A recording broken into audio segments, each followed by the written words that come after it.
कभी सोचा है इस दुनिया के बनने से भी पहले आखिर था क्या? ये एक ऐसा सवाल है जिसका जवाब एक बहुत ही रहस्यमयी, एक प्राचीन ग्रंथ में छिपा है, और आज हम उसी ग्रंथ के रहस्यों को उजागर करने जा रहे हैं। ये सवाल अजीब है ना? ये सिर्फ एक पहेली नहीं है। ये हजारों साल पुराने एक सूक्त से सीधा उठाया गया है, और ये हमें मजबूर करता है कि हम अपनी समझ पर ही सवाल उठाएं।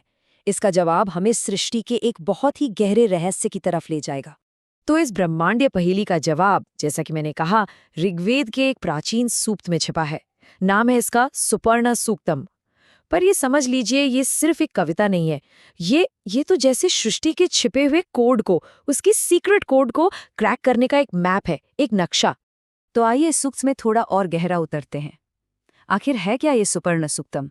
देखिए, इसे समझने के लिए सबसे पहले ये मानना होगा कि इसकी भाषा सीधी साधी नहीं है।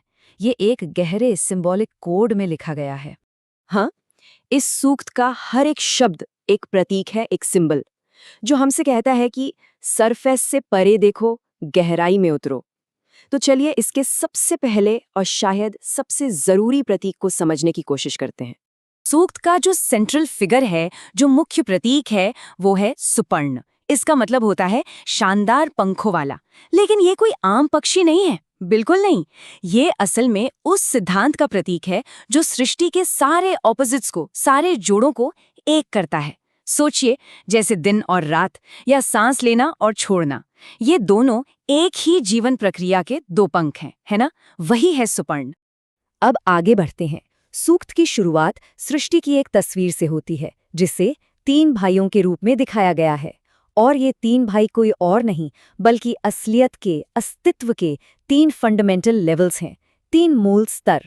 तो कौन है ये 3 भाई? देखिए, ये पूरी सृष्टि को रिप्रेजेंट करते हैं। पहला है स्वर लोक, यानी शुद्ध चेतना का लोक, प्योर कॉन्शियसनेस। दूसरा है भूवर लोक, यानी प्राण शक्ति, वो वाइटल एनर्जी जो हर चीज को जीवन देती है। और तीसरा वो है भूलोक, यानी हमारा ये फिजिकल संसार।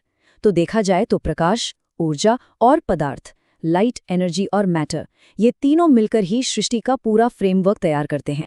यहाँ से कहानी और भी इंटरेस्टिंग और गहरी होती जाती है, क्योंकि अब सूक्त एक रथ का जिक्र करता है।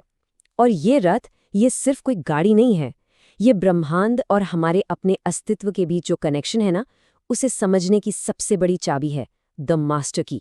सूक्त इस रथ के बारे में कुछ ऐसा कहता है, एक ऐसा रथ जिसका सिर्फ एक पहिया है, जो कभी बूढ़ा नहीं होता, और जिसके अंदर अस्तित्व के सारे लोक समाये हुए हैं। कैसी अजीब, कैसी रहस्यमयी तस्वीर है ये, सोचिए जरा। तो आखिर क्या हो सकता है ये रथ? एक पहिए पर टिका हुआ, हमेशा चलने वाला, जिसमें पूरी सृष्टि समाई है। इसका जवाब जितना आश्चर्यजनक है, उतना ही सिंपल भी और गहरा भी। जवाब ये है कि ये रथ 2 लेवल्स पर मौजूद है।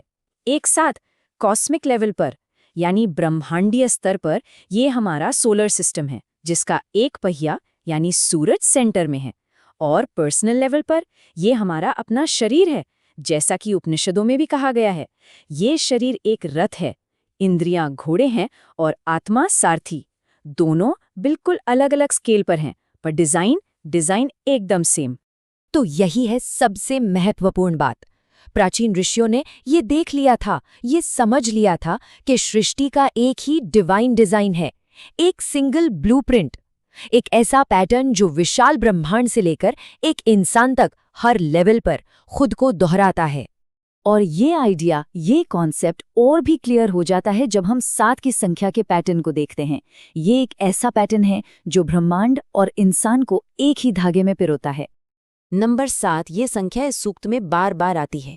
और ये कोई इत्तेफाक नहीं है, कोई कोइंसिडेंस नहीं, बल्कि ये एक गहरा कनेक्शन है जो हमें सृष्टि की यूनिटी के बारे में कुछ बताता है। जरा देखिए, ये पैटर्न कहाँ कहाँ दिखता है। ब्रह्मांड में 7 सूरज की 7 किरणें हैं, अस्तित्व के 7 लोक हैं। ठीक वैसे ही हमारे अनुभव में संगीत के 7 सुर हैं। शरीर के अंदर 7 धातु यानी 7 बॉडी टिश्यूज हैं, और चेतना के 7 चक्र हैं। वही डिजाइन हर स्केल पर रिपीट हो रहा है। तो ये सब क्या दिखाता है? यही कि प्राचीन दृष्टाओं के लिए ये सब इत्तेफाक नहीं था। ये एक गहरे कॉस्मिक लॉ का सबूत था, एक ऐसी एकता का जो सृष्टि के हर कण कण में मौजूद है। लेकिन सवाल ये है कि ये सब आज हमारे लिए क्यों मायने रखता है, क्यों जरूरी है? वो इसलिए क्योंकि ये हमें समझने में मदद करता है कि ये प्राचीन ज्ञान, ये सिर्फ पुरानी कहानियां नहीं है, ये उससे कहीं ज्यादा गहरा है। इस सूक्त पर जो किताब लिखी गई है, उसके लेखक एक बहुत ही पावरफुल बात कहते हैं। वो कहते हैं कि वेद सिर्फ प्राकृतिक आपदाओं के डर से की गई प्रार्थनाएं नहीं हैं। ये ब्रह्मांड यानी मैक्रोकॉस्म और इंसान यानी माइक्रोकॉस्म के बीच के गहरे रिश्तों का विज्ञान है। और समस्या यही है, अक्सर सुपर्ण सूक्तम जैसे ग्रंथों को गलत समझा गया है। उन्हें बस प्रिमिटिव प्रेयर्स, आदिम प्रार्थनाएं मान लिया गया, जबकि असल में ये असलियत को समझने के लिए बनाए गए सोफिस्टिकेटेड फिलोसॉफिकल मॉडल्स हैं। और यही सोच हमें एक बहुत बड़े सवाल के साथ छोड़ जाती है। अगर सिर्फ एक सूक्त में, एक छोटे से सूक्त में ब्रह्मांड का पूरा ब्लूप्रिंट छिपा हो सकता है, तो सोचिए इन प्राचीन ग्रंथों के पन्नों में और न जाने कितने रहस्य हैं जो बस इस इंतजार में हैं कि कोई उन्हें खोजे।